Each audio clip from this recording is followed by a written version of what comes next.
বিজেপিয়ে কৰা আশীৰ্বাদ যাত্ৰাত আশীৰ্বাদ দিবলৈ আপোনা আপুনি মানুহবোৰ ওলাই আহিছে নে মানুহবোৰক ভয় ভাবুকিৰে ব্লেকমেইল কৰি উলিয়াই অনা হৈছে দেখুওৱা হৈছে ৰাজপথত হিমন্ত বিশ্ব শৰ্মাক আশীৰ্বাদ দিবৰ বাবে মানুহৰ হেতা ওপৰা ঠেলা হেঁচা এইবোৰ ব্লেকমেইলিং কৰি অনা মানুহ নে আপোনা আপুনি আশীৰ্বাদ দিবলৈ ওলাই আহিছে মানুহে আপোনা আপুনি যেতিয়া আশীৰ্বাদ দিয়ে তেতিয়া সেইজন ব্যক্তিৰ প্ৰতি শ্ৰদ্ধা থকা বুলি কয় আৰু যেতিয়া মানুহক ব্লেকমেইল কৰি মাতি অনা হয় তেতিয়াহ'লে সেয়া জানো আশীৰ্বাদ হ'ব এখন আঁচনি প্ৰদান কৰিছে বুলি সেই আঁচনি পোৱা মহিলাসকলক এনেদৰে ব্লেকমেইল কৰি যদি ৰাজপথলৈ উলিয়াই আনি আশীৰ্বাদ দিবলৈ মাতি অনা হয় তেতিয়াহ'লে ইয়াত কৰে দুৰ্ভাগ্যজনক কথা কিবা হ'ব পাৰে জানো যদি ভাল কাম কৰিছে তেখেতৰ হিতৰ বাবে অসমৰ মুখ্যমন্ত্ৰীজন মংগল কামনা আমি কৰোঁ সদায় ভালে থাকক ভাল ভাল কামবোৰ কৰক সেয়া সকলোৱে বিচাৰে কিন্তু ফোন কৰি ভয় ভাবুকিৰে ধমকিৰে যদি উলিয়াই আনিবলগীয়া হয় তাতকৈ দুৰ্ভাগ্যজনক কথা হয়তো একো হ'ব নোৱাৰিব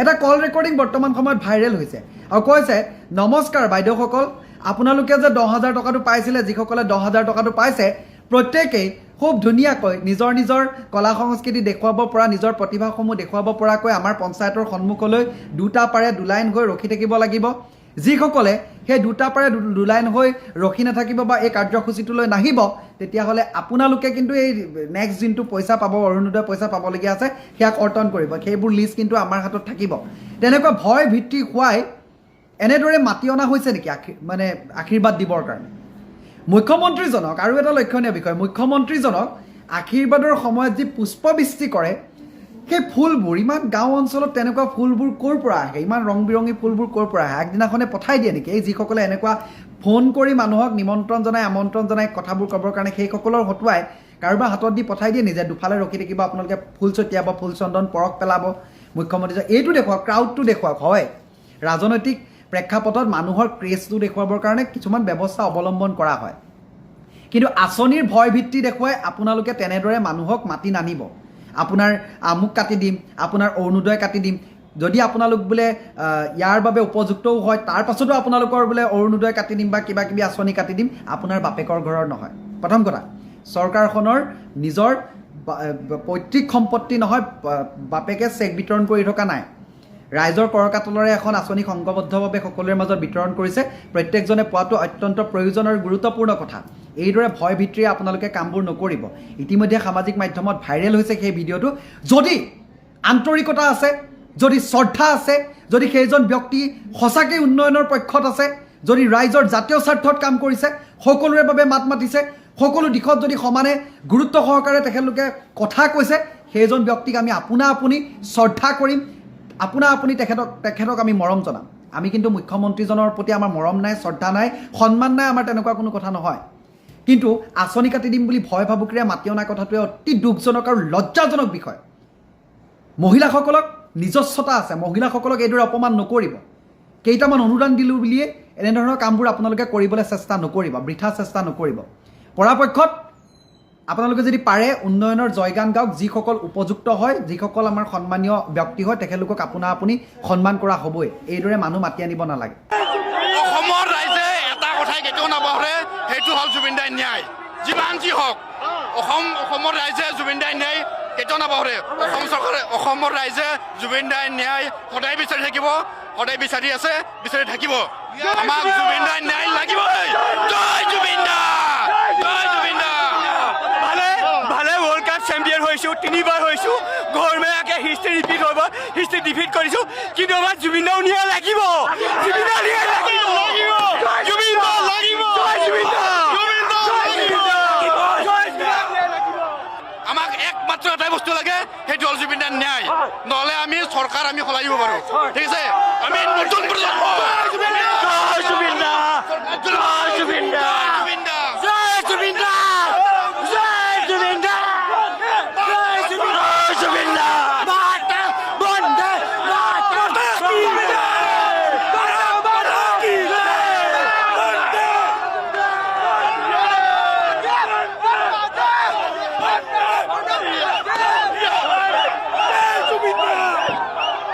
পইচা দিছিলে 10,000 কিন্তু নাম দিছিলে লাখপতি বাইদেউ আঁচনি কিন্তু সেই লাখপতি বাইদেউ আঁচনি অৱস্থা কি হ'ল গম পাইনে মই আজি দুদিনমানৰ আগত ষ্টেট বেংকত গৈছিলোঁ আৰু তাত ইমানেই মানুহ ভিৰ আপুনি আঙুলি সুমুৱাব নোৱাৰে। সেই তাৰ মানে আঁচনিৰ 10,000 টকাটো কিছুমানে পালে আৰু কিছুমানে নাই পোৱা। আৰু তাত কেইবাগৰাকীও মহিলা আছিলে, ইমানেই কান্দিছে। তাত থকা আৰক্ষীকেইজনকো অনুৰোধ কৰিছে যে মোৰ চেকখন বেংকতে হেৰালে, যেন তেনে বিচাৰি দিয়ক, মোক ঘৰত মাৰিছে মানুহজনে। মানে বহুত দুখ কৰিছে, দেখি বেয়া লাগি গৈছে। কিন্তু বহুতে সেই 10,000 টকাটো পোৱাই নাই। তেনেকুৱা স্থলত আজি এটা ভিডিঅ' পালোঁ, এগৰাকী মহিলাই সেই 10,000 টকাটো পাই মোৰ হাঁহিও উঠিছে বাৰু ভিডিঅ'টো দেখি। 10,000 টকাটো উলিয়াই এনেকুৱা কি বিজনেছ কৰিলে সেইটো নাজানো, কিন্তু তেওঁ আজি সেই 10,000 টকাটোৱে বিজনেছ কৰি তাৰ পৰা যি উপাৰ্জন হ'ল, সেই উপাৰ্জনৰ মানে 14,800 টকা মামাক আকৌ ৰিটাৰ্ণ দিব পৰা হ'ল। এনেকুৱা কি বিজনেছ কৰিলে ভাবকচোন। যদি তেওঁ ক'লেহেঁতেন মই মামাক মৰমতে কিবা এটা দিছোঁ, মানে মহিলাসকলক তেওঁ সাহস দিছে কিবা এটা কৰিবৰ কাৰণে, সেইকাৰণে মই মামাক এটা উপহাৰ দিব বিচাৰিছোঁ বা মই মামাক মৰমতে কিবা এটা দিব বিচাৰিছোঁ বুলি যদি ক'লেহেঁতেন, তেতিয়া মানে বিশ্বাস কৰিব পাৰিলোহেঁতেন। কিন্তু এতিয়া সেই কথাষাৰ 10,000 টকা পাই বিজনেছ কৰি আকৌ 14,800 টকা ৰিটাৰ্ণ কৰিব পৰা কথাটোহে কিন্তু বিশ্বাস কৰিব পৰা নাই। মই ভাবোঁ ইয়াত কিবা এটা ৰহস্য সোমাই আছে। নহ'লেনো টকা 10,000ৰে বিজনেছ কৰি 1.5 মাহ নহওঁতেই 14,800 টকা আকৌ ৰিটাৰ্ণ কৰিব পাৰেনে? এনেকুৱা কি বিজনেছ কৰিলে তেওঁ? এটা আচৰিত কথা, বিজু হাজৰিকা, জয়ন্ত মল্ল বৰুৱা, পবিত্ৰ মাৰ্ঘেৰিটাই বিজেপিৰ ন্যায় যাত্ৰাত অংশগ্ৰহণ কৰি কৈছে যে আমি চৰকাৰৰ ওচৰত দাবী জনাইছোঁ যে জুবিন গাৰ্গে ন্যায় পাবই লাগিব। নাইচ। আমি বাৰু অসমবাসীয়ে কাণেৰে ঠিকে শুনিছোনে? এইটো আপোনালোকে কি বাক্য ক'লে? নিজে চৰকাৰখনত প্ৰভাৱশালী মন্ত্ৰী হৈ বিচাৰিছে ন্যায়। এটা বহুৱালীৰো এটা সীমা থকা উচিত। আপোনালোকে এইটো ভাবিব নালাগে যে ন্যায় যাত্ৰাত হাজাৰ হাজাৰ মানুহ ওলাই আহিছে বুলিয়ে ভোট দিয়াৰ বাবে নেকি? সময়ত নিদিব পাৰে। জনসাধাৰণটো পাগল নহয়, মূৰ্খ নহয়। জুবিনদাৰ নিচিনা মানুহক অভাৰটেক কৰাৰ পিছত, জুবিনদাৰ নিচিনা মানুহক মাৰি পেলোৱাৰ পিছত সেই মানুহজনৰ ন্যায় নিদিলে সাধাৰণ ৰাইজে ভোট দিব, এইটো কি গেৰাণ্টি? আহিছে ওলাই চাবলৈ, ঘূৰিবলৈ, এনজয় কৰিবলৈ। ভূপেন বৰাৰ নিচিনা মানুহ এজনৰ ৰাজনীতি কেৰিয়াৰ বৰ্তমান ধ্বংস কৰি পেলালে। মনত বহু আশা লৈ বিজেপিত যোগদান কৰিছিল, মাত্ৰ শূন্য। এতিয়া বোলে আকৌ নতুন এটা গৰু চুৰ ওলাইছে নলবাৰীত, নাম হৈছে ৰাতুল কলিতা। এওঁৰো অৱস্থা এই কমিশ্যন বৰাৰ নিচিনাই হ'ব। জানি বুজি অজগৰ সাপৰ আগত থিয় দিছে, ৰাজনীতিক কেৰিয়াৰ ধ্বংস। নমস্কাৰ, সকলোকে স্বাগত জনাইছোঁ। কিছুদিনৰ আগত এখন অসমীয়া চিনেমা ৰিলিজ হৈছিলে, আপোনালোকৰ হয়তো সকলোৰে মনত আছে। নামটো হ'ল খাকী। বৰ্তমান জানেনে বাৰু চিনেমাখনে কিমান টকা উপাৰ্জন কৰিলে? চিনেমাখন হিট হ'ল নে ফ্লপ হ'ল? আচলতে চিনেমাখন হিটো নহ'ল, ফ্লপো নহ'ল, চিনেমাখন ৰাইজে বয়কট কৰিলে। তাৰ কাৰণটো কি বাৰু? জানিব পৰা মতে চিনেমাখনে বৰ্তমানলৈকে 15,000 টকা উপাৰ্জন কৰিছে। জানিব পৰা মতে বৰ্তমানলৈকে গুৱাহাটীত প্ৰায়বিলাক হলৰ পৰা চিনেমাখন উঠাই দিয়া হৈছে, কেৱল 2টা হলত ৰাখি। ভাবি চাওক এবাৰ, তাৰ কাৰণটো কি? জুবিন গাৰ্গ। আচলতে তেওঁ ঈশ্বৰ পুত্ৰ। তেওঁক লৈ যোনেই উপলুঙা কৰিব, তেওঁক লৈ যোনেই খেতালি খেলিব, তেওঁৰ সৈতে যোনেই পাংগা ল'ব, পাংগা বুলি কৈছোঁ, তেওঁৰ এনেকুৱা অৱস্থাই হ'ব। হয়তো খাকীৰ পৰিয়ালে বা খাকীৰ প্ৰযোজকে বা খাকীৰ ডিৰেক্টৰে তাৰ প্ৰত্যুত্তৰ খুব সোনকালে হাতে হাতে পাই গ'ল। অৱশ্যে খাকীখন কোনে বনাইছিলে সেইটো আপোনালোকে হয়তো জানে, মই তেওঁৰ নাম নকলেও আপোনালোকে বুজি পাইছে। আৰু জুবিনদাৰ জীৱিত কালত তেওঁৰ সৈতে খুবেই আমি ঘনিষ্ঠতা থকা দেখা পাইছিলোঁ। তেওঁৰ সুপুত্ৰৰ পডকাষ্ট চেনেলতো জুবিনদাই গৈ পেলাই বিভিন্ন ধৰণৰ তেওঁ খুহুতীয়া মন্তব্যৰ পৰা আদি কৰি বিভিন্ন কথা কৈছিল। তেনেস্থলত সেইজন ব্যক্তিয়ে জুবিনদাৰ অনুপস্থিতিত কিয় তেনেকুৱা ধৰণৰ মন্তব্য কৰিছিল খাকী ৰিলিজ হোৱাৰ আগত, আচলতে ভাবিলে আচৰিত লাগে। মানুহৰ ৰূপ কিমান জলদি সলনি কৰিব পাৰে। জুবিনদা যেতিয়ালৈকে জীৱিত আছিল তেতিয়ালৈকে কিন্তু তেনেকৈ কথা ক'বলৈ তেওঁৰ সাহস নাছিল। আৰু যেতিয়া জুবিনদাৰ অনুপস্থিতিত, তেতিয়া কিন্তু জুবিনদাৰ চৰিত্ৰৰ ওপৰত আঙুলি উঠাই কথা ক'বলৈ আহে। আৰু তাৰ ফল ঈশ্বৰ পুত্ৰই হাতে হাতে দি দিলে। ধন্যবাদ সকলোকে যে খাকীখন সকলোৱে বৰ্জন কৰাৰ বাবে। আমি আচলতে জুবিন প্ৰেমী, জুবিন ভক্ত, জুবিন দাক লৈ যিজনে আঙুলি উঠাব, জুবিন দাক লৈ যিজনে কুৱেশ্যন কৰিব, জুবিন গাৰ্গৰ সৈতে যিসকলে হেতালি খেলিব, তাক আমি কেতিয়াও মাফ নকৰোঁ, তাক আমি কেতিয়াও ভাল চকুৰে নাচাওঁ, সেইজন ব্যক্তি লাগিলে যোনেই নহওক। বৰ্তমান ইলেকশ্যন আহি আছে, গাঁৱে ভূঞে চহৰে নগৰে ইলেকশ্যনৰ ঢৌ চলি আছে, থাকিবই। ইলেকশ্যন আহিছে, নিজৰ সময়ত নিজৰ প্ৰচাৰ প্ৰত্যেক দলেই চলাইছে, কৰিবই, স্বাভাৱিক কথা। মই ইলেকশ্যনৰ হৈ মাত মাতিব যোৱা নাই, কাৰণ আপুনি কোন দলৰ হয় সেইটো আপোনাৰ বিচাৰ্য বিষয়, আপুনি নিজৰ ইচ্ছামতে কৰক, কিন্তু পাহৰি নাযাব তাৰ মাজতে কিন্তু আমি জুবিন গাৰ্গৰ ন্যায় বিচাৰি আছোঁ। যদি ইলেকশ্যন কেনেবাকৈ হৈ যায়, তাৰ পাছত জুবিনদাৰ ন্যায় প্ৰক্ৰিয়াটো ক'ৰ পৰা ক'লৈ যাব সেইটো আপোনালোকে এবাৰ চিন্তা কৰক। জুবিনদাৰ ন্যায় পাবনে প্ৰকৃত অৰ্থে সেইটো এবাৰ পুনৰ চিন্তা কৰক সকলো, প্ৰতিজন সচেতন অসমীয়াই। সেই দিনটোৰ কথা ভাবক যিদিনাখনি লাখ লাখ মানুহৰ সমাগম হৈছিল, জুবিন গাৰ্গে যিদিনাখনি মৃত্যুৰ পাছতো ৱৰ্ল্ড ৰেকৰ্ড সৃষ্টি কৰিছিল, আমি প্ৰতিজন অসমীয়াই যে কান্দি আছিল। গতিকে এবাৰ চিন্তা কৰক যে ন্যায় আমাক দিয়ক। জুবিন গাৰ্গক লৈ কোনো ৰাজনীতি নকৰিব, আহ্বান জনাইছোঁ। জুবিন গাৰ্গ ৰাজনীতিৰ ঊৰ্ধত হয় সেই ব্যক্তিজন, কি নোহোৱা হৈ গ'ল আমাৰ মাজত, এবাৰ ভাবকচোন। গতিকে তেখেতক উচিত ন্যায় প্ৰদান কৰক, সেইটোৱে আহ্বান জনাইছোঁ। আৰু তেখেতৰ সৈতে কোনেও যাতে ৰাজনীতি নকৰে, কোনেও হেতালি নেখেলে। আৰু তাৰ ফল প্ৰতিটো মুহূৰ্তত ঈশ্বৰ পুত্ৰই কিন্তু দি আছে, সকলোৱে দৃষ্টিগোচৰ হৈ আছে। গতিকে যিসকলে জুবিন নাম জপ কৰিছে তেওঁলোকৰ সুফল পাইছে, আৰু যিসকলে জুবিন গাৰ্গক লৈ পেলাই কটু মন্তব্য কৰিছে আৰু তেওঁলোকৰ মুখ ঠেকেচা খাইছে চকুৰ আগতে। গতিকে সেই ঈশ্বৰ পুত্ৰক যে আজি লাখ লাখ মানুহে যে ভগৱানৰ পুত্ৰ, ঈশ্বৰ পুত্ৰ বুলি মানিছে, আৰু তেওঁ ঐশ্বৰিক শক্তি সেয়াই হয়। দাদা আপুনি য'তে আছে তাৰ পৰাই আশীৰ্বাদ কৰক সকলোকে, যিয়ে আপোনাক শুদ্ধ মনেৰে আপোনাৰ ন্যায় বিচাৰিছে সকলোকে আপুনি চকু মেলি চাওক, আশীৰ্বাদ কৰক। জয় জুবিন দা আৰু #জাষ্টিছ ফৰ জুবিন গাৰ্গ লিখিয়ে থাকক। মই শগুন দেখিলেই ধৰি থাপ মাৰি ধৰি জেলত ভৰাই দিওঁ। কিয় কয়লা মাফিয়াক তেওঁ শগুনৰ দৰে ধৰি জেলত দিয়া নাই? কয়লাৰ চিণ্ডিকেটৰ পইচাই যেন মানে মুখ্যমন্ত্ৰী আপোনাৰ তেওঁৰ আৰ্ধাংগিনী যি এখন স্কুল খুলিছে বৃহৎ, তাত পুঁজি কেনেবাকৈ সোমাইছে নেকি? যদি প্ৰশাসন বা চৰকাৰে যদি এই কয়লা অভাৰলোডে হওক, চিণ্ডিকেটৰ প্ৰতি বিবিধ ব্যৱস্থা নলয়, আমি অসমীয়া যুৱ মঞ্চ ল'ম, কিন্তু ইয়াৰ বাবে দায়ী হ'ব অসম চৰকাৰ। দিলীপ সিং বুলি এজন ব্যক্তি আছে, যি নেকি গোটেই মানে ইউ পি একদম আপোনাৰ চিয়ামু বৰ্ডাৰলৈকে তেওঁ কণ্ট্ৰলত থাকে। তেওঁক চিণ্ডিকেটৰ পইচা দিলে আহিব নোৱাৰে।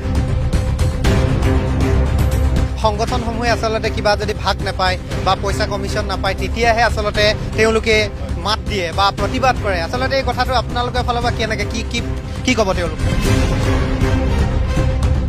সাম্প্ৰতিক সময়ত যি চিণ্ডিকেটৰ ওপৰত অসমীয়া যুৱ মঞ্চই আচলতে তেওঁলোকে খুব সজোৰেৰে আচলতে প্ৰতিবাদ কৰি থকা পৰিলক্ষিত হৈছে, য'ত অসমত হিমন্ত বিশ্ব শৰ্মাৰ চৰকাৰ চলি আছে আৰু শূন্য সহনশীল নীতিৰ কথা কৈছে। কিন্তু তাৰ পিছতো ইতিমধ্যে উল্লেখ কৰিছে যে অসমীয়া যুৱ মঞ্চই বৰ্তমান সময়ত কয়লা চিণ্ডিকেট, শিল চিণ্ডিকেট বা গাহৰি চিণ্ডিকেট এনেকুৱা ধৰণৰ ঘটনা তেখেতলোকে দাবী কৰি আহিছে যে এই চিণ্ডিকেট বৰ্তমান মুহূৰ্ততো অব্যাহত আছে। কিন্তু মই অসমীয়া যুৱ মঞ্চৰ যি সহকাৰী সাধাৰণ সম্পাদক, কেন্দ্ৰীয় সমিতিৰ সহকাৰী সাধাৰণ সম্পাদক, লগতে সংগঠনৰ নেতৃবৃন্দ আছে, মই তেখেতৰ সৈতে আমি কিছু কথা পাতিবৰ কাৰণে বিচাৰিম। যিহেতু আপোনালোকে বিগত সময়বিলাকত কয়লা চিণ্ডিকেটৰ সন্দৰ্ভত আপোনালোকে সজোৰে য'ত বিধায়কৰ নাম আপোনালোকে উল্লেখ কৰিছে, তাৰ পিছতো কিন্তু অসম চৰকাৰ বা হিমন্ত বিশ্ব শৰ্মাৰ চৰকাৰে কোনো ধৰণৰ আজি ডেটলৈকে বিহিত ব্যৱস্থা ল'ব পৰা নাই। এই ক্ষেত্ৰত আপোনাৰ প্ৰতিক্ৰিয়া কি হ'ব? চাওক, আমি অসমীয়া যুৱ মঞ্চই আজি 2 বছৰ পৰাই আমি এইটো স্পষ্টকৈ কৈ আছোঁ যে কয়লা চিণ্ডিকেটটো বন্ধ কৰিব লাগে। বহুত ৰাজহ হেৰাই গৈছে। তো গতিকে এতিয়া আপুনি চাব, ৰাজহটো বাদে দিয়ক, যিখন গাড়ীত আপোনাৰ প্ৰায় 20 টন আনিব লাগে, সেইখন গাড়ীত এতিয়া 40, 45, 50 টনলৈকে তেওঁলোকে আনি আছে অভাৰলোড। কিন্তু সেই সৰ্বসাধাৰণ লোকে যেতিয়া অটো এখন চলাব, টেম্পু এখন চলাব, সেইখন নি পেলাই ধৰি থৈ দিব, তাত 30,000 পৰা 40,000 টকা তেওঁলোকে টেক্স কৰ যিটো লৈ ল'ব। তো ইয়াত প্ৰশাসন বোলা বস্তুটো এতিয়া কিয় চকুমুনা খুলি ভাও ধৰি আছে আমি বুজি পোৱা নাই। গতিকে সৌহিন আমি দেখিছোঁ যে মুখ্যমন্ত্ৰী ডাঙৰীয়াই স্পষ্ট ভাষাৰে কৈছে যে মই শগুন দেখিলেই ধৰি থাপ মাৰি ধৰি জেলত ভৰাই দিওঁ। কিয় কয়লা মাফিয়াক তেওঁ শগুনৰ দৰে ধৰি জেলত দিয়া নাই? কিয় ভুঁইত গুলিওৱা নাই? ইয়াৰ ৰহস্য কি? তো গতিকে আমি মানে অসমৰ জনগণে দেখি আছে বা আমিও শুনিবলৈ পাইছোঁ, এনেকুৱা এতিয়া অনুভৱ হৈছে যেন সেই কয়লাৰ চিণ্ডিকেটৰ পইচাই যেন মানে মুখ্যমন্ত্ৰী আপোনাৰ তেওঁৰ আৰ্ধাংগিনী যি এখন স্কুল খুলিছে বৃহৎ, তাত পুঁজি কেনেবাকৈ সোমাইছে নেকি? এতিয়া তেওঁৰ পুত্ৰৰ কথা শুনি আছোঁ যে বোলে ইণ্ডাষ্ট্ৰি খুলিছে, সেই কয়লা চিণ্ডিকেটৰ পইচা তাত সোমাইছে নেকি? কাৰণ কেলৈ আমি জানিবলৈ পাওঁ, তাত গম পাওঁ যে ইয়াৰ টোপোলা এটা ভাগ গুৱাহাটীত গৈছে। গুৱাহাটী ক'ত গৈছে? ওপৰমাল কোন? ওপৰমাল বুলি ক'লেতো তেওঁকে বুজাব এতিয়া। তো স্পষ্ট কথা। গতিকে আপুনি চাওক, চবতে কয়লা চিণ্ডিকেট চলিছে। আমগুৰিত কওক, মৰিয়নিত কওক, শিমলুগুৰিত কওক। আপোনাৰ এতিয়া বৃহৎ একদম কেলেংকাৰী বৃহৎ চিণ্ডিকেট চলি আছে মাঘেৰিটা আৰু মাঘেৰিটা খুদ বিধায়কৰ ৱাৰ্ড মেম্বাৰ তেওঁৰ ব্যক্তিগত সচিব আৰু ব্যক্তিগত সচিব মানে তেওঁ জড়িত আছে আৰু আপোনাৰ কৈয়ে গৈছে আগতে গুৰুং চেত্ৰী মেইন গোটেই যিটো পইচা কালেকশ্যন কৰে আপোনালোকে তালৈ গ'লে নিজে দেখিব যে এখন গাড়ীত মানে আপোনাৰ 70,000 1 লাখ টকা পইচা দি আছে গাড়ী ওলাই আহি আছে আৰু প্ৰত্যেকখন গাড়ীত অভাৰলোড কোনো মানে আপোনাৰ কাগজ চিন্তা পায় সেই আগত গাড়ী আগত আহিলে মানুহ মাৰি দিব সিহঁতি এনেকুৱা ধৰণৰ পৰিস্থিতি যে হিমন্ত বিশ্ব শৰ্মাৰ যেতিয়া এইটো পুলিচ বাহিনীটো তেওঁৰ বুলি কৈছিল আৰু দুৰ্নীতি দেখিলে আচলতে বাঘৰ দৰে জঁপিয়াৰ কথাটো কৈছিল সেইটো আচলতে তেওঁ অকল মুখৰ ভাষ্য আছিল নেকি হাতে কামে কৰা নাই নেকি সেইটো মানে সঁচাকৈ ক'বলৈ গ'লে লাজ লগা কথা তেওঁ বাঘৰ দৰে এবাৰ জাপ মাৰিব এবাৰ হাগুনৰ দৰে থাপ মাৰি ধৰিব আমি চেলেঞ্জ কৰিছোঁ অসমীয়া যুৱ মঞ্চে আপোনাক চেলেঞ্জ কৰিছোঁ মুখ্যমন্ত্ৰী ডাঙৰীয়া যে আমি আজি 2 বছৰ হ'ল প্ৰতিবাদ কৰি আছোঁ এই কয়লা চিণ্ডিকেটক লৈ আপুনি এই কয়লা চিণ্ডিকেট বন্ধ কৰি দেখুৱাওক আপুনি শগুনৰ দৰে কয়লা চিণ্ডিকেট মাষ্টৰক ধৰি দেখুৱাওক আৰু বাঘৰ দৰে আপুনি জাপ মাৰি দেখুৱাওক তেতিয়া মানিম যে ইউ আৰ দ্য গ্ৰেট আপুনি হিমন্ত বিশ্ব শৰ্মা সঁচাকৈ গ্ৰেট আৰু আপোনাক সেইদিনাখনি চেলুট দিম আৰু দেখিবলৈ পোৱা যায় যে দুৰ্নীতিৰ অভিযোগ উঠিলেই তাত গুলিয়াই দিয়া হয় কিন্তু আজি কয়লা চিণ্ডিকেটৰ সৈতে ইমান দিনৰ আপোনালোকে তথ্য সহকাৰে যদি আপোনালোকে ফাদিল কৰিছে তাৰ পিছতো এটাও গুলি ফুটাব পৰা নাই তথ্য আছে আপোনাক হেৰি কৰিছোঁ যে আমি তাত গৈ লুকাই ভিডিঅ' ক্লিপছ কৰিছোঁ আমাৰ ওচৰত ভিডিঅ' আছে তাত লোডিং হৈ থকা আহি থকা তো সম্পূৰ্ণ অকল তেওঁ নালাগে ন গোটেই অসমবাসী ৰাইজে অসমৰ জনগণে গম পায় যে কয়লা চিণ্ডিকেট এটা বৃহৎ চিণ্ডিকেট চলি আছে আহি আছে আজি আমগুৰি হৈ আপোনাৰ মহেশ লাহকটীয়া বুলি এজন আনি আছে তেওঁৰ লগত অংগী ভংগী হালটিং বুলি কয় অঞ্চলৰ 2 যুৱক আছে তো তেওঁলোকক নধৰে কিয় মনীষ লাহকটীয়াৰ নামটো আমি অপেন কৰিছোঁ যে তেওঁ আনি আছে তেওঁ নিজৰ গাড়ীত আনি আছে 20 টনৰ গাড়ীখনত আপোনাৰ 40 টন আনি আছে এতিয়া যে আপোনাৰ যোগেদি আমি ক'ব বিচাৰিছোঁ যে আজিৰ পৰা যদি ইয়াৰ প্ৰশাসন বা চৰকাৰে যদি এই কয়লা অভাৰলোডে হওক চিণ্ডিকেটৰ ওপৰত যদি বিহিত ব্যৱস্থা নলয় আমি অসমীয়া যুৱ মঞ্চ ল'ম কিন্তু ইয়াৰ বাবে দায়ী হ'ব অসম চৰকাৰ আৰু অসম চৰকাৰৰ প্ৰশাসন আৰু এটা কথা কৈছিল যে আপোনালোকে এইটো কথা কৈছিল যে গাহৰিৰ ওপৰত চিণ্ডিকেট হৈ আছে বৰ্তমান মুহূৰ্তত আপোনালোকৰ দৃষ্টিগোচৰ হৈছে বুলি কৈছে ক'ত কেতিয়া আৰু কেনেকৈ আচলতে গাহৰি চিণ্ডিকেটৰ আপোনালোকৰ কথাখিনি আপোনালোকে গোন্ধ পাইছে গাহৰি চিণ্ডিকেট চক এইটো বহুত যুগৰ পৰা গাহৰিটো চিণ্ডিকেট চলি আছে কাৰণ কেলৈ শ্ৰীৰামপুৰ গেটত এখন গাড়ীত 90,000 টকা নিদিলে গাড়ীখন পাৰ হ'ব নোৱাৰে তাত গেলি পচি গাহৰি মৰি যাব খালি এটাই দুখ লগা কথা যে আজি অসমৰ যিসকল পালক আছে সেই পালকসকল আজি মৰি গৈছে কাৰণ কেলৈ 400-500 তেওঁলোকে গাহৰি পুহিছে আৰু তেওঁলোকৰ ৰেটটো নাপায় কেলৈ ৰেট নাপায় বাহিৰৰ পৰা গাহৰিটো আহি আছে আল্টিমেটলি আহি আছে তাত দিলীপ সিং বুলি এজন ব্যক্তি আছে যি নেকি গোটেই মানে UP একদম আপোনাৰ শ্ৰীৰামপুৰ বৰ্ডাৰলৈকে তেওঁ কণ্ট্ৰলত থাকে তেওঁক চিণ্ডিকেটৰ পইচা নিদিলে আহিব নোৱাৰে গতিকে আমি মুখ্যমন্ত্ৰী ডাঙৰীয়াক এইটো আহ্বান জনাইছোঁ বা দাবী জনাইছোঁ অসমীয়া যুৱ মঞ্চে যে অতি শীঘ্ৰে এই দিলীপ সিং বোলা ব্যক্তিজনক গ্ৰেপ্তাৰ কৰক আমি আমাৰ মুখ্যমন্ত্ৰীক আমি মানি ল'ম আৰু তেতিয়া দেখিব যে এই সকলোৱে এই যে গাহৰি চিণ্ডিকেট বন্ধ হৈছে বা এটাকে ধৰি যে শগুনৰ নিচিনাকৈ কথা কয় নহয় বাঘৰ নিচিনাকৈ আমি কৈয়ে গৈছোঁ যে বাঘৰ নিচিনাকৈ আপুনি ধৰক এই গাহৰি চিণ্ডিকেট বা আপোনাৰ শগুনৰ নিচিনাকৈ থাপ মাৰি ধৰি পেলাই আপুনি জেলত দিয়ক এই গাহৰি চিণ্ডিকেটৰ মানুহবিলাকক তেতিয়া আপোনাৰ কিমান ৰাজহ পাইছে আজি মই কথাটো কৈছোঁ ডেইলি আপোনাৰ 40খন 50খন গাহৰি গাড়ী আহি আছে অসম চৰকাৰে কিমান ৰয়েল্টি পাইছে তেওঁ নিজে তদন্ত কৰকচোন সেই বিভাগটো এনকুৱাৰী কৰক গেলা পচা গাহৰি গোন্ধত আৰু সেই যিখন গাহৰি আনে তাত কেটেল পাৰ্মিট আছেনে কেটেল পাৰ্মিট থাকিলে কিমান পৰ্যায় মানে গাহৰি আনিব পাৰে তেওঁ গম পায়নে তো গতিকে মুখ্যমন্ত্ৰী ডাঙৰীয়া আপুনি যদি জানি বুজি ভুল কৰিছে বহুত ডাঙৰ ভুল কৰিছে কাৰণ কেলৈ অকল এই মদৰ ৰাজগীতা অসম চলোৱাৰ কথা চিন্তা নকৰিব মদৰ আপুনি যি লাইচেঞ্চ দি অসমৰ নতুন প্ৰজন্ম উঠি অহা প্ৰজন্ম ধ্বংসমুখলৈ ঠেলি দিছে বিৰাট লাজৰ কথা গতিকে মুখ্যমন্ত্ৰী ডাঙৰীয়া এই যি আপুনি আপোনাৰ অংগী ভংগীয়ে চাগে কয়লা চিণ্ডিকেটৰ মাল লৈ যিটো মানে কাম কৰি আছে জানিম যিহেতু আপোনালোকে সেই ব্যক্তিজনৰ নাম ইতিমধ্যে উল্লেখ কৰিছে আপোনালোকৰ হাতত কি তথ্য আছে যে দিলীপ সিঙে গোটেই গাহৰি চিণ্ডিকেটটো কৰি আছে তথ্য নালাগে আপোনাৰ ফোন ৰেকৰ্ডিং বা দিব নোৱাৰি আমি শুনাব পাৰিম কাৰণ এইটো এটা আপোনাৰ প্ৰুফ হিচাপে নলয় তো গতিকে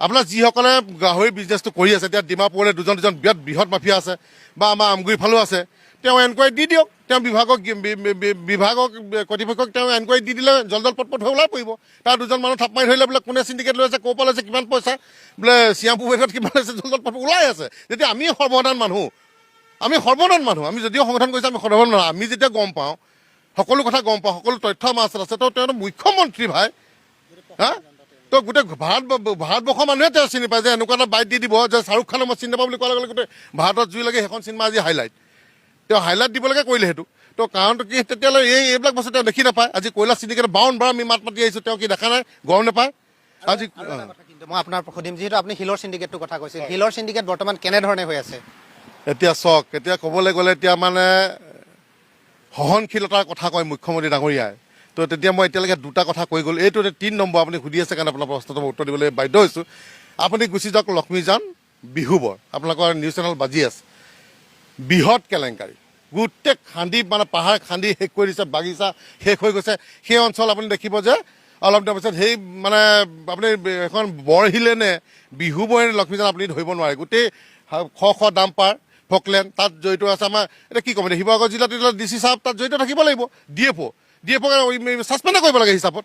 কেনেকৈ কোনো নথি পত্ৰ নহয়, কেনেকৈ তাত খান্দি আছে, তাৰ যিসকল ৰেঞ্জাৰ, তাত যিসকল আপোনাৰ বিট অফিচাৰ, সকলোকে গ্ৰেপ্তাৰ কৰিব লাগে।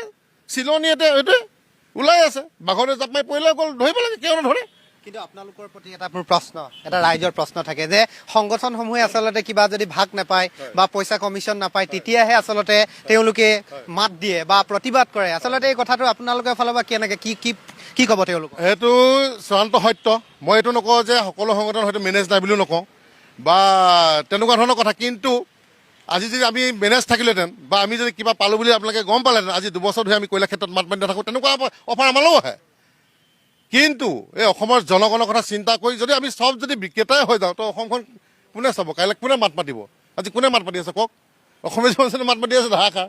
তেতিয়াহ'লে আমি যদি মেনেজে হ'লে আজি কাৰ্যসূচী ল'ব নাহোঁ, আজি 2-4বাৰকৈ প্ৰেছ মিট দিলোঁ, কাৰ্যসূচী ওপৰত কাৰ্যসূচী হৈ আছে। কাইলৈ পৰহিলে দেখিব, কাইলৈ বোলে শুনিবই যে অভাৰলোড গাড়ী 10খন অসমীয়া জনসাধাৰণে ধৰিলে। তাৰপিছতো দেখিব যে অসমীয়া জনসাধাৰণে তেওঁলোকৰ ওপৰত এজাহাৰ দিলে। খুব সোনকালে আমি গাড়ী ধৰি আছোঁ আৰু সেইসকলৰ ওপৰত আমি এজাহাৰ দাখিল কৰি আছোঁ। কিন্তু তাৰ ওপৰত আপোনালোকে এইটোৱে দৃষ্টি ৰাখিব যে প্ৰশাসন তথা চৰকাৰে ইয়াৰ ওপৰত বিহিত ব্যৱস্থা লৈছে নে নাই লোৱা। খুব আচলতে স্পৰ্শকাতৰ খুব এটা সামগ্ৰিক পৰিস্থিতিত বৰ্তমান সময়ত আপোনালোকৰ যি চিণ্ডিকেটৰ কথাখিনি ক'লে তাৰ কাৰণে আপোনাক ধন্যবাদ জনাইছোঁ। ঠিক আছে। সেই সম্পৰ্কত মই একো নকওঁ। মানে নিজৰ কামেই নিজৰ পৰিচয়, মানে নিজৰ কামৰ যোগেদি প্ৰমাণ হৈ গৈছে যে বিজেপিৰ ধন লৈ কোনে কোনে এনেকুৱা ধৰণৰ কাম কাজ কৰিছে। কাৰণ মিত্ৰতাৰ ধৰ্মই হ'ল যে কোনোবা এটা ক'ৰবাত এৰিব লাগিব, ক'ৰবাত ধৰিব লাগিব, এৰা ধৰাৰ মাজেৰে চলিব। তো মিত্ৰতা নহ'লে নিবিচাৰিব লাগিব আৰু বিজেপিক উৎখাত নকৰিব লাগিব। যিসকলে এই কামটো কৰিছে তেওঁলোক বিজেপিৰ এজেণ্ট হোৱাৰ কাৰণে তেওঁলোকে মিত্ৰতাটো নিবিচাৰে আৰু তেওঁলোকে বিজেপিক চৰকাৰত অহাটো বিচাৰে। এইটো সাধাৰণ কথা, সেইটো অংকৰ নিচিনা জল পট কথা। গতিকে এইটো জুমুঠি দাহ কৰা নাই, এইটো অসমৰ জনগণৰ আৱেগক দাহ কৰিছে, অসমৰ মানুহৰ স্বাভিমানক দাহ কৰিছে। এইটো অসমৰ জনগণে বিচাৰিছে মিত্ৰতা লাগে। অসমৰ জনগণৰ হৃদয়ৰ যিটো আহ্বান, আৱেগৰ যিটো আহ্বান, সেই আহ্বানক কোনোবাই যদি বিৰোধিতা কৰিছে তেনেহ'লে অসমৰ জনগণৰ আহ্বানকে তেওঁলোকে দাহ কৰিছে, জ্বলাইছে। গতিকে ইয়াৰ উত্তৰ জনগণে দিব।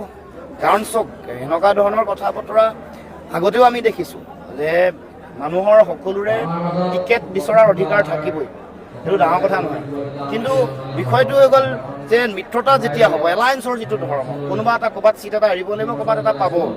আৰু এই ক্ষেত্ৰত তেওঁলোকৰ শীৰ্ষ নেতৃত্বৰ ওপৰত আস্থা ৰাখিব লাগিব, গৌৰৱ গগৈ ডাঙৰীয়াৰ ওপৰত আস্থা ৰাখিব লাগিব বা তেওঁলোকৰ কেন্দ্ৰীয় নেতৃত্ব AICC আছে, তেওঁলোকৰ ওপৰত আস্থা ৰাখিব লাগিব। তেওঁলোকৰ লগত কথা পাতিবৰ কাৰণে সুযোগ আছে। তেওঁলোকৰ সভাপতি গৌৰৱ গগৈ ডাঙৰীয়াৰ লগত কথা পাতিব পাৰে, তেওঁলোকক মেমৰেণ্ডাম দিব পাৰে, তেওঁৰ আগত প্ৰতিবাদ সাব্যস্ত কৰিব পাৰে, এইবোৰ অধিকাৰ আছে। সেইবোৰ নকৰি তেওঁলোকে যিসকলে এই কাম কৰিছে তেওঁলোক নিশ্চিতভাৱে বিজেপিৰ আশীৰ্বাদ ধন্য। অক্সিজেনৰ চিলিণ্ডাৰ বেলেগ ক'ৰবাত আছে আৰু জ্বলিছে বেলেগ ক'ৰবাত, জুই বেলেগ ক'ৰবাত লগাইছে চিলিণ্ডাৰ। ৰাইজৰ দলৰ লগত মিত্ৰতা হ'বনে? মই আশাবাদী, হোৱাটো প্ৰয়োজন, উচিত বুলি মই ভাবোঁ। সেইটো মই এতিয়াই কোৱা নাই, মই মোৰ ষ্টেটমেণ্ট সলনি কৰা নাই। গৌৰৱ গগৈ ডাঙৰীয়া কাষত থাকিও কৈছোঁ যে দুৱাৰ খোলা আছে, নিশ্চয় হ'ব, মই আশাবাদী। আৰু এই ক্ষেত্ৰত উদ্যোগ তেওঁলোকেই ল'ব লাগিব, কংগ্ৰেছ দল আৰু ৰাইজৰ দলে। মই মোৰ ফালৰ পৰা দিহা পৰামৰ্শ, সহায়, সমৰ্থন আৰু জনগণৰ যিটো আহ্বান, এইটো মই ক'ব পাৰোঁ। মই আজিও কৈছোঁ যে প্ৰয়োজন আছে, হোৱাটো উচিত। তাৰ কাৰণে কথা পাতিব লাগে, 1-to-1 কথা পাতি যি আছে কথা বতৰা পাতি নিষ্পত্তি কৰিব লাগে। মই ভাবোঁ যে হ'ব, কাৰণ আমাৰ কাৰণে জনগণহে মেইন, অসমৰ ৰাইজহে মূল কথা। মোৰ নিজৰ ব্যক্তিগত চিন্তা, মোৰ দলীয় চিন্তা, দলৰ মানে দলৰ ভৱিষ্যতৰ কথাতকৈ অসমৰ জনগণৰ ভৱিষ্যত। কাৰণ ক্ষমতা আহিছে কাৰোবাৰ কাৰণে, ক্ষমতা গৈছে। কোনোবা মন্ত্ৰী হৈছে, কোনোবা মুখ্যমন্ত্ৰী হৈছে, উপ মুখ্যমন্ত্ৰী হৈছে, বিধায়ক হৈছে, সাংসদ হৈছে। কিন্তু কাইলৈ তেওঁলোক সলনি হৈছে, জনতাই যেতিয়া বিচৰা নাই তেওঁলোকক আঁতৰাই দিছে। গতিকে জনগণৰ ওপৰতে সকলো কথা নিৰ্ভৰ কৰিব। গতিকে জনগণে আজি বিচাৰিছে যে এই যিটো ভয়ংকৰ পৰিৱেশ চলি আছে, ইয়াৰ পৰা পৰিত্ৰাণ লাগে। আৰু তাৰ কাৰণে ঐক্যবদ্ধ হোৱাটো গণতান্ত্ৰিক দায়িত্ব, জাতীয় দায়িত্ব। দেশৰ সংবিধান বচাবৰ কাৰণে, গণতান্ত্ৰিক ঐতিহ্য পৰম্পৰা বচাবৰ কাৰণে, ন্যায়পালিকা, দেশৰ যিটো স্বতন্ত্ৰ গণতান্ত্ৰিক যিবোৰ অনুষ্ঠান আছে এইবোৰৰ স্বতন্ত্ৰতা, এইবোৰৰ সুৰক্ষিত ভৱিষ্যতৰ কাৰণে সকলোৱে এই যিটো দায়িত্ব, এই দায়িত্ব পালন কৰিবলৈ দেশত য'ত য'ত এই কথাবোৰ গণ্ডগোল হৈছে, হাৰিয়ানা, দিল্লী, মধ্যপ্ৰদেশ, য'ত য'ত গণ্ডগোল হৈছে তাতে শাসকীয় পক্ষ লাভান্বিত হৈছে, তেওঁলোকে লাভ পাইছে আৰু ফলত বিৰোধী নিৰ্বাচনত পৰাভূত হৈছে। গতিকে সেইবোৰ কথা ইতিহাস সকলোৱে উপলব্ধি কৰক। দেশৰ বাস্তৱিক পৰিস্থিতি যিটো বাইপোলাৰ মোড অফ ইলেকশ্যন, দ্বি মেৰুত বিভক্ত, এফালে শাসকীয় পক্ষ, আনফালে বিৰোধী, সেইবোৰৰ যুক্তিযুক্ততা, সেইবোৰৰ বাস্তৱিক পৰিস্থিতি অনুধাৱন কৰি প্ৰত্যেকে মই ভাবোঁ যে নিজৰ সাংবিধানিক, গণতান্ত্ৰিক আৰু জাতীয় দায়িত্ব পালন কৰিব।